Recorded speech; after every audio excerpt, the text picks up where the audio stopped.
Hello students जिस तरीके से हमारे इन्वायरमेंट के अंदर सडनली जो चेंज आ रहे हैं उनको देखते हुए रिन्यूएबल एनर्जी की जो डिमांड है वो कंटिन्यू इंक्रीज हो रही है। उसी रिन्यूएबल एनर्जी की डिमांड को यहाँ पे देखते हुए हमारे गवर्नमेंट के द्वारा नेशनल ग्रीन हाइड्रोजन मिशन को लॉन्च किया गया है। National green hydrogen mission basically हमारे कंट्री को एक ग्लोबल हब के रूप में यहाँ पे क्रिएट करेगा। Global hub basically green hydrogen के प्रोडक्शन से रिलेटेड या उसके यूटिलाइजेशन से रिलेटेड है। यही mission national green hydrogen mission के द्वारा यहाँ हमारे कंट्री को बेसिकली डीकार्बनाइज करने का जो हमारे कंट्री का टारगेट है कि 2070 तक जो कार्बन न्यूट्रलिटी हमको अचीव करनी है। 2070 तक जो इंडिया का टारगेट है कार्बन के अंदर में न्यूट्रलिटी जो बेसिकली अचीव करनी है, उस टारगेट को भी अचीव करने में ये मिशन हमारा हेल्प करेगा। तो क्या है नेशनल ग्रीन हाइड्रोजन मिशन, क्या होता है ग्रीन हाइड्रोजन, क्या और भी तरीके के हाइड्रोजन पाए जाते हैं, क्या ब्लू हाइड्रोजन, ग्रे हाइड्रोजन, ये क्या हैं, तो उन सब के बारे में हम इस वीडियो के अंदर जानेंगे।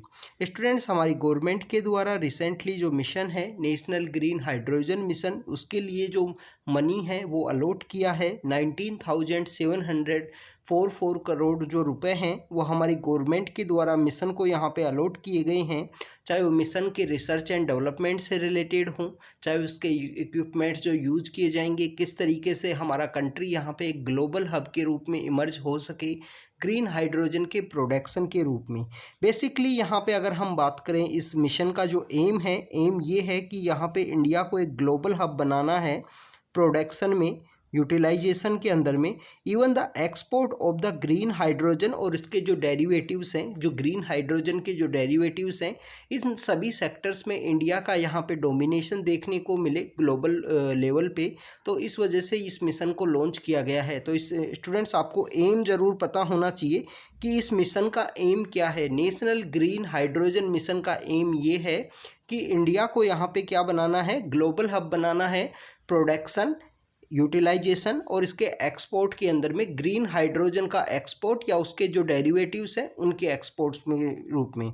बेसिकली जो मिनिस्ट्री यहाँ पे वर्क करेगी, आप देखिए ये डीकार्बनाइज करने से रिलेटेड है। हमारी जो इकोनॉमी है, जो हमारा कार्बनाइजेशन जो देखने को मिलता है, चाहे ट्रांसपोर्ट सेक्टर की वजह से हो या किसी भी एक्टिविटीज़ की वजह से हो, तो डीकार्बनाइज करना इसका मेन एम है। तो उसी के अंदर हमको ministry of new and renewable energy जो मिनिस्ट्री है, उस मिनिस्ट्री के द्वारा यहाँ पे कम्प्लीटली जो सभी की सभी जो गाइडलाइन हैं, किस तरीके से इस मिशन को इम्प्लीमेंट करना है, किस तरीके से इसके मेन क्या क्या कंपोनेंट होंगे, तो उन सभी चीज़ों को ministry of new and renewable energy जो है इसके द्वारा, इस मिनिस्ट्री के द्वारा इन सभी जो मिशन है उसके ऊपर में जो इम्प्लीमेंटेशन का जो वर्क है इसी मिनिस्ट्री का है। Nodal ministry ministry of new and renewable energy है।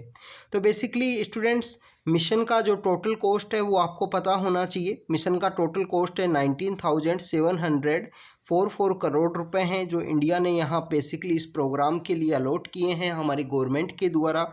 एम है कि इंडिया को यहाँ पे ग्लोबल हब बनाना है और जो मिनिस्ट्री, नोडल मिनिस्ट्री इसका है ministry of new and renewable energy. Students, ये बेसिकली अगर हम बात करें ग्रीन हाइड्रोजन की, तो ग्रीन हाइड्रोजन बेसिकली ये है कि हाइड्रोजन का जो प्रोडक्शन किया जाएगा, जो हाइड्रोजन को प्रोड्यूस किया जाएगा, उसके अंदर बेसिकली जो भी यहाँ पे एफर्ट्स लगाए जा रहे हैं वो रिन्यूएबल सोर्स हों। वो जितने भी सोर्स यहाँ पे अप्लाई हो रहे हैं प्रोडक्शन के रूप में, वो सोर्सेज सभी के सभी रिन्यूएबल एनर्जी से रिलेटेड हैं, तो उसको यहाँ पे ग्रीन हाइड्रोजन बोला जाता है।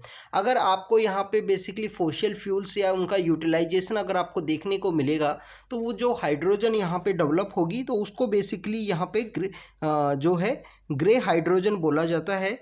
और अगर ऐसे कार्बन का यूज़ किया गया है इसके हाइड्रोजन के प्रोडक्शन के रूप में, जिसको कार्बन कैप्चर एंड यूटिलाइजेशन के थ्रू जिस कार्बन को यूज किया जाता है, तो वहाँ पे जो हाइड्रोजन प्रोड्यूस होगी उसको ब्लू हाइड्रोजन यहाँ पे बोला जाता है।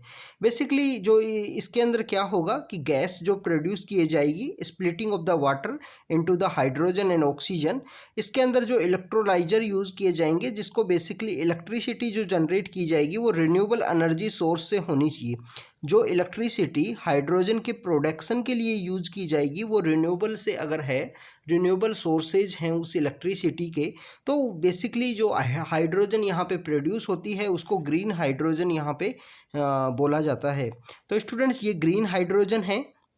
ब्लू हाइड्रोजन और ग्रे हाइड्रोजन के बारे में भी हमने देखा कि ग्रे हाइड्रोजन के अंदर जो हाइड्रोजन का जो इलेक्ट्रोलाइसिस जो इलेक्ट्रिसिटी यूज़ की जाएगी वो वहाँ पे बेसिकली इलेक्ट्रिसिटी फोसिल फ्यूल्स का वहाँ पे यूज़ किया गया है। अगर हम बात करें जो ब्लू हाइड्रोजन है, ब्लू हाइड्रोजन के अंदर बेसिकली जो इलेक्ट्रिसिटी यूज़ की जाएगी हाइड्रोजन के प्रोडक्शन के लिए, उस इलेक्ट्रिसिटी में कार्बन कैप्चर एंड यूटिलाइजेशन का अगर CCU जो टेक्नोलॉजी है उसका यूज किया गया है तो उसको यहाँ पे बेसिकली ब्लू हाइड्रोजन बोला जाता है। स्टूडेंट्स अगर हम बात करें इस कंपोनेंट की तो ये किस तरीके से यहाँ पे इंडिया को बेनिफिट करेगा ये जो मिशन है नेशनल ग्रीन हाइड्रोजन मिशन, तो यहाँ पे ग्रीन हाइड्रोजन का जो डेरिवेटिव्स हैं इसके अंदर में इंडिया के पास एक अपॉर्चुनिटी है कि उसके एक्सपोर्ट के हब के रूप में इंडिया यहाँ पे इमर्ज हो सके। ये यहाँ पे हमारी इंडस्ट्री हैं, जो मोबिलिटी हैं या एनर्जी सेक्टर जो है, इन तीनों सेक्टर्स को यहाँ पे डिकार्बनाइज करने में ये हमारा जो मिशन है वो हेल्प करेगा।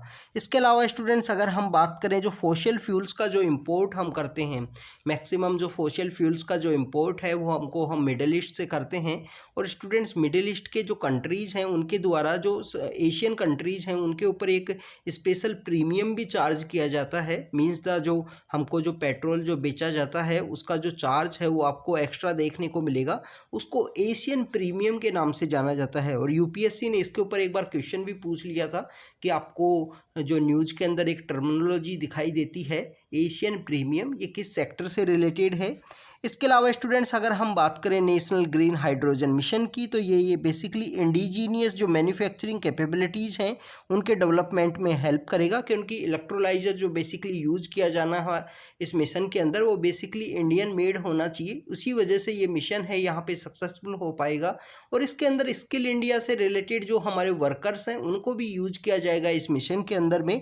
इसके अलावा स्टूडेंट्स अगर हम बात करें एम्प्लॉयमेंट की अपॉर्चुनिटी हैं वो जनरेट होंगी, जिस तरीके से कंट्री के अंदर अंडर एम्प्लॉयमेंट और या हम बात करें कि जो अनएम्प्लॉयमेंट की जो रेट्स हैं या जो नंबर्स हैं वो इंक्रीज हुए हैं, तो गवर्नमेंट के द्वारा इन मिशन मोड के थ्रू एम्प्लॉयमेंट देने की कोशिश की जा रही है, एम्प्लॉयमेंट को जनरेट करने की कोशिश की जा रही है।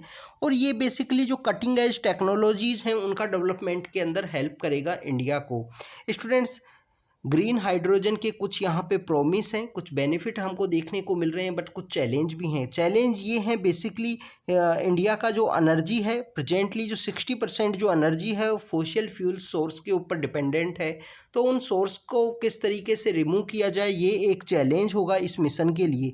सेकेंड अगर हम चैलेंज की बात करें जो यहाँ पे इक्विपमेंट्स यूज किए जाएंगे इसके अंदर बेसिकली ग्रीन हाइड्रोजन के प्रोडक्शन के लिए, तो उन इक्विपमेंट्स का जो प्रोडक्शन है इंडिया के अंदर काफ़ी लो रेट पे होता है, तो उनका बेसिकली उनका प्रोडक्शन है वो इंडिया के अंदर काफ़ी अच्छे वे में होना चाहिए। इसके अलावा स्टूडेंट्स अगर हम बात करें जो यहाँ पे ग्रीन हाइड्रोजन इस मिशन के अंदर जो टेक्नोलॉजीज़ का अडोप्शन की बात की गई है, इसके अलावा जो हाइड्रोजन का यहाँ पे इजीली लीक होना एक यहाँ पे सबसे बड़ा चैलेंज है, तो इसको कैरी ऑन किस तरीके से किया जाएगा, क्योंकि काफ़ी ज़्यादा इंडस्ट्रियल जो डिजास्टर हैं वो होने का यहाँ पे ख़तरा है। हाइड्रोजन का यहाँ पे बेसिकली इसको कैरी ऑन किस तरीके से किया है, सेफ्टी इसका एक मेन यहाँ पे इशू है। इसके अलावा स्टूडेंट्स अगर हम कंपोनेंट्स की बात करें मिशन के और क्या कंपोनेंट रहें, तो इसके अंदर एक साइट नाम का जो इनिशिएटिव है जो प्रोग्राम है strategic intervention for green hydrogen transition program है, उसे भी लॉन्च किया गया है। साइट को बेसिकली इस तरीके से लॉन्च किया गया है कि प्रेजेंट समय में जिस तरीके से हमारी जो एनर्जी है, जो हमारी इंडस्ट्री है और जो हमारी एनर्जी की जो डिमांड है, चाहे हाउस होल्ड की हो, इंडस्ट्रियल लेवल पे हो या ट्रांसपोर्ट सेक्टर से रिलेटेड हो, वो कम्प्लीटली फोसिल फ्यूल बेस है। तो किस तरीके से यहाँ पे जो ट्रांजिशन करना है जो रिन्यूएबल एनर्जी की तरफ हमारी एनर्जी जो डिमांड है उसको ट्रांजिट करना है, उससे रिलेटेड जो साइट प्रोग्राम है उसको यहाँ पे लॉन्च किया गया है। फाइनेंशियल जो इंसेंटिव्स हैं वो प्रोवाइड किए जाएंगे, वो मैकेनिज्म इसके अंदर बताया गया है। डोमेस्टिक मैन्युफैक्चरिंग को इसके अंदर टारगेट किया जाएगा, जिसके थ्रू इलेक्ट्रोलाइजर्स हैं उनका प्रोडक्शन ग्रीन हाइड्रोजन के लिए जो किए जाएँ वो इंडिया के अंदर ही देखने को मिले। इसके अलावा अगर हम बात करें जो हमारे एंड यूज सेक्टर्स हैं उनको यहाँ पे इमर्ज करने में ये जो मिशन है वो हेल्प करेगा। और रीजनल वाइज कैपेबिलिटीज़ जो हमारे यहाँ पे ग्रीन हाइड्रोजन के प्रोडक्शन की हैं उनको आइडेंटिफाई किया जाएगा इस मिशन के थ्रू में। इसके अलावा स्टूडेंट्स पब्लिक प्राइवेट पार्टनरशिप के थ्रू रिसर्च एंड डेवलपमेंट को यहाँ पे सेटअप किया जाएगा। रिसर्च एंड डेवलपमेंट से रिलेटेड जो लैब्स हैं, जो फ्रेमवर्क्स हैं, उनको इस्टेब्लिश किया जाएगा जिससे मिशन को यहाँ पे अच्छे से इम्प्लीमेंट किया जा सके। और एक कोऑर्डिनेशन स्किल डेवलपमेंट प्रोग्राम है जिसे भी लॉन्च किया जाएगा मिशन के ही अंडर सब स्कीम के रूप में या सब प्रोग्राम के रूप में। एक जो स्किल इंडिया का यहाँ पे स्किल डेवलपमेंट से रिलेटेड हमारे जो वर्कर्स हैं उनकी यहाँ पे स्किल का यहाँ पे बेसिकली डेवलपमेंट हो सके, ग्रीन हाइड्रोजन से रिलेटेड उनको जो स्किल है, वो जो नॉलेज है उस मिशन से रिलेटेड मिल सके, तो उससे रिलेटेड ये यहाँ पे प्रोग्राम भी लॉन्च किया जाएगा। तो यहाँ पे ट्रांजिशन के लिए साइट है, यहाँ पे बेसिकली अगर हम बात करें एक मिशन मोड के रूप में स्किल प्रोग्राम लॉन्च किया गया है, डोमेस्टिक मैन्युफैक्चरिंग को यहाँ पे टारगेट किया जाएगा। तो ये कुछ यहाँ पे कंपोनेंट है नेशनल ग्रीन हाइड्रोजन मिशन के। नेशनल ग्रीन हाइड्रोजन मिशन के काफ़ी सारे बेनिफिट हमको देखने को मिलेंगे। फोसिल फ्यूल की डिमांड यहाँ पे रिड्यूस होगी, कंट्री का जो यहाँ पे डिपेंडेंस है दूसरे कंट्री के ऊपर फोसिल फ्यूल्स के लिए, या अगर हम बात करें जो हमारी एनर्जी की डिमांड है उसके लिए, वो बेसिकली रिड्यूस होंगे। इंडिया का जो यहाँ पे कार्बन न्यूट्रलिटी जो हमको अचीव करनी है 2070 तक, 2070 में हम इंडिया यहाँ पे कार्बन न्यूट्रल अपना स्टेटस अचीव करना चाहता है, तो उसको अचीव करने में हेल्प मिलेगी। और इसके अलावा स्टूडेंट्स अगर हम बात करें जो सस्टेनेबल डेवलपमेंट गोल हैं या पेरिस जो ट्रीटी हुई थी, या पेरिस जो हमारी स्कोप 21 की जो मीटिंग हुई थी जिसके अंदर आईएनडीसी टारगेट इंडिया ने जो यहाँ पे आईएनडीसी टारगेट को अचीव करना है, वो इंडिया का यहाँ पे एक टारगेट है। तो बेसिकली उन टारगेट्स को अचीव करने में भी हेल्प करेगा नेशनल ग्रीन हाइड्रोजन मिशन। तो स्टूडेंट्स ये नेशनल ग्रीन हाइड्रोजन मिशन के बारे में कुछ बातें थी जो हमको बेसिकली पता होनी चाहिए। अभी रिसेंटली हमारी गवर्नमेंट के द्वारा इस मिशन को लॉन्च किया गया है। तो आप बने रहिए हमारे साथ, इस तरीके के जो शॉर्ट वीडियोस हैं उसके थ्रू हम आपसे कंटिन्यू मिलते रहेंगे। Thank you students, thank you very much.